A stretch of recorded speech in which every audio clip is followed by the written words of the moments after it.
دوسرے معاملات بھی سیٹل نہیں کیے. دیکھیں جو بڑا معاملہ تھا جس کے اوپر آپ نے سنجیدہ ترین الزامات لگائے عمران خان کے اوپر، وہ معاملہ بھی جو کا توں وہاں پر اٹکا ہوا ہے. ایک کمیٹی باڈی ایک اناؤنس ہوئی تھی، ان کے اراکین کا بڑا غلغلہ تھا ہر طرف، وہ پتہ نہیں چلا کس طرف گیا. آپ نے کہا کہ جن لوگوں نے کہا کہ میں نے پیسے لیے ہیں میں ان کے اوپر مقدمہ کروں گی، وہ معاملہ کہیں نہیں ٹکا. تو بس الزامات لگے، میڈیا کے اندر ہو ہا ہوئی اور معاملہ عملاً رفع دفع ہو گیا. اس پر تو کوئی ہیڈ وے نہیں ہے نا. تو لگتا یوں ہے کچھ معاملہ تھا ہی نہیں.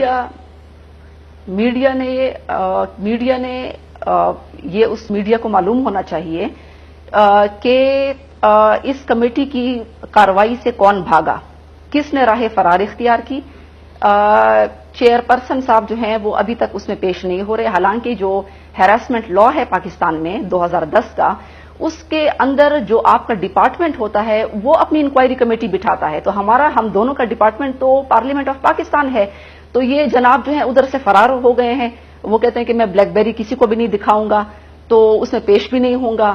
تو یہ اسپیکر صاحب نے دوبارہ بھی ریمائنڈر بھیجا ہے. میں نے اسپیکر کو کہا ہے کہ آپ دوبارہ ریمائنڈر بھیجیں کہ کمیٹی میں اپنا نام دیں. میں نے جماعت اسلامی کو بھی کہا ہے کہ آپ کون سے اسلام کی بات کرتے ہیں کہ عمران نیازی کو اپنے پیچھے چھپنے دے رہے ہیں. تو میں نے فلور آف دی ہاؤس ان کو کہا. تو یہ تو آپ کے سامنے